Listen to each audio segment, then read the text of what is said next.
La Ligue des Champions est de retour et le FC Barcelone se déplace jeudi soir à Newcastle pour un match qui risque d'être électrique. Hansi Flick va devoir faire sans plusieurs joueurs, mais le club s'inquiète de plus en plus sur le cas Lamine Yamal blessé et absent ce week-end contre Valence en Liga. La délocalisation au Stade Johan Cruyff, loin du Camp Nou ou de Montjuïc, n'a pas semblé perturber le FC Barcelone qui a largement dominé Valence ce week-end.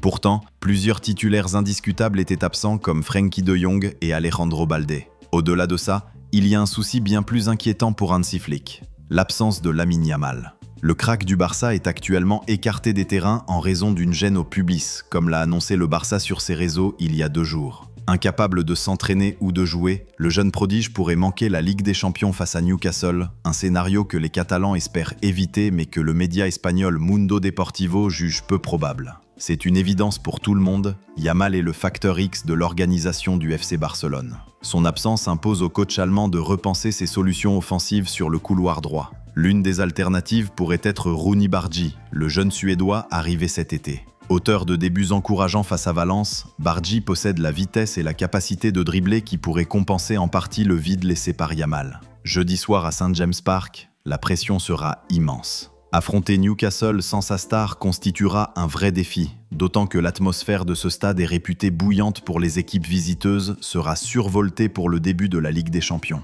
L'absence de Yamal ne pouvait pas tomber plus mal pour le Barça qui s'avance vers un calendrier infernal dans les prochaines semaines. Après Valence et Newcastle pour la première journée du championnat principal de la Ligue des Champions, les Blaugrana devront combler leur retard en Liga contre, entre autres, Retafe, la Real Sociedad et Séville, avant d'enchaîner l'immense choc contre le PSG et l'Olympiakos. Ce marathon d'un peu plus d'1 mois finira en apothéose contre le Real Madrid au Bernabéu le 26 octobre prochain.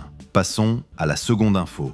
Au lendemain d'une éclatante victoire 6-0 contre Valence au stade Johan Cruyff, un nouveau chapitre s'ouvre pour l'avenir immédiat de Barcelone.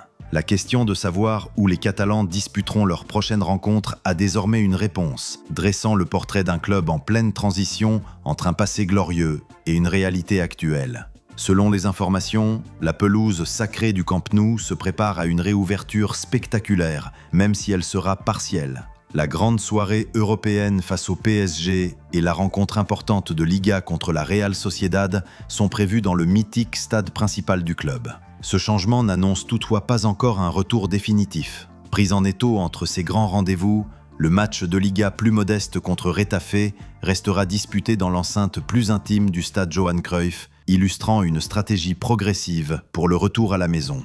Ce calendrier impose un rythme soutenu à l'effectif, qui devra d'abord se déplacer à Newcastle avant d'enchaîner ce trio de rencontres à domicile en un temps record. L'annonce des prochains lieux intervient après une prestation dominante, où l'équipe a brillé malgré l'absence remarquée de Rafinha dans le 11 de départ, une décision d'abord entourée de spéculations puis clarifiée par l'entraîneur.